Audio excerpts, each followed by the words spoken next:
Headline news बिंदास बेधड़क માંજલપુર જોગણી માતાના મંદિર સામે એકદંત આર્ટ મૂર્તિના કારખાનામાં અજ્ઞાત ઈસમો દ્વારા મૂર્તિને ખંડિત કરાયા સંદર્ભે પોલીસ ફરિયાદ થતાં પોલીસે એક યુવકને ઝડપી પાડ્યો હતો, જ્યારે બીજાની શોધખોળ હાથ ધરી છે. ઉત્સવપ્રિય વડોદરામાં ગણેશ મહોત્સવને લઈને મૂર્તિકારો મૂર્તિનું સર્જન કરી રહ્યા છે. માંજલપુર વિસ્તારમાં જોગણી માતાના મંદિર સામે એકદંત આર્ટ મૂર્તિનું કારખાનું મૂર્તિકાર સન્ની સપકાર ચલાવે છે. તેઓના વર્કશોપમાં રાત્રિ દરમિયાન કોઈ શખ્સોએ પ્રવેશી મૂર્તિને ખંડિત કરી હતી. શ્રીજીની તૈયાર થઈ રહેલ પ્રતિમાનું નુકસાન કરતા સવારના આ અંગે પોલીસને જાણ કરાઈ હતી. પોલીસે બનાવ સંદર્ભે તપાસ હાથ ધરી હતી. પૂછપરછ કરતા જાણવા મળ્યું હતું કે 21મી જૂનના રોજ બે છોકરાઓ તેમને ત્યાં અમુક વાયરો મૂકી ગયા હતા અને વાયરોની ઉપર ઢાંકવા માટે મૂર્તિ બનાવવાની ડાઈ મૂકી હતી. સન્નીભાઈએ ડાઈ મૂકવાની ના કહેતા એમના વચ્ચે બોલાચાલી થઈ હતી. ત્યારબાદ બે છોકરા જતા રહ્યા હતા. આ બે છોકરાઓની શોધખોળ કરતા અક્ષય માળીની પોલીસે પૂછપરછ કરતા તેણે સ્વીકાર્યું હતું કે તોડફોડ કરી છે, તેમાં તે સામેલ હતો.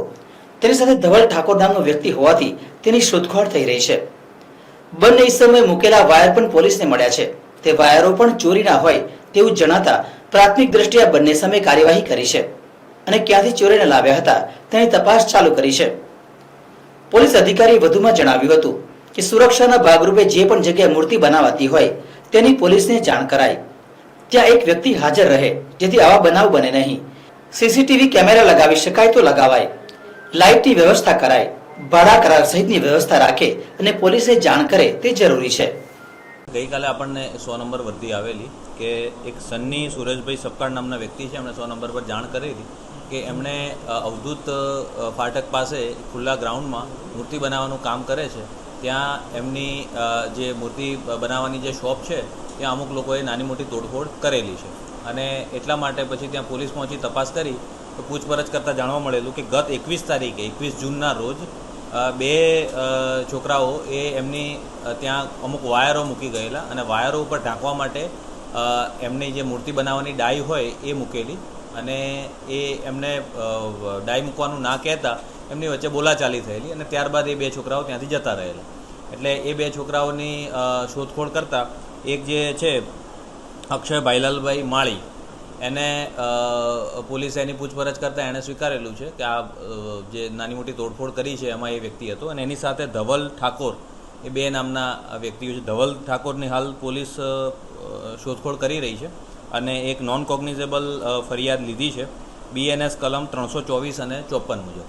અને આ લોકો જે ધવલ ઠાકોર અને અક્ષય માળી એ જે વાયરો જે ત્યાં હતા એ પણ પોલીસને મળ્યા છે અને એ વાયરો પણ ચોરીના હોય એવું જણાય છે. એટલે પ્રાથમિક દ્રષ્ટિએ 41 1D એની CRPC 41 1D મુજબ એની કાર્યવાહી કરેલ છે અને ક્યાંથી ચોરીને લાવ્યા અને શું છે એની તપાસ હાલ ચાલુ છે.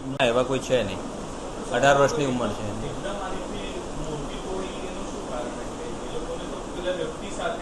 યસ, એટલે એ વ્યક્તિ જ્યાં મૂર્તિઓ બનાવે છે ત્યાં જ આ લોકો એમના જે ચોરીની વસ્તુઓ જે છે છુપાવતા હતા.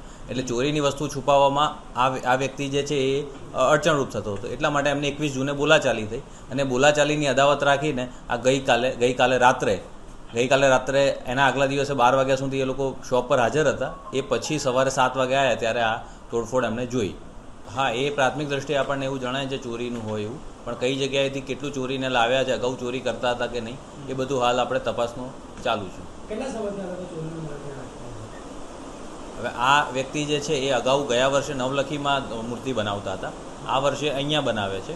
આ જગ્યા છે રવિરાજસિંહ કરીને માંજલપુર ગામના એક વ્યક્તિની છે અને એમણે આ જગ્યા એમને મૂર્તિ બનાવવા માટે આપેલી છે. એટલે ગયા વર્ષ સુધી અહીંયા કોઈ કામ થતું નહોતું. આ છેલ્લા 10 દિવસથી અહીંયા કામ થાય છે.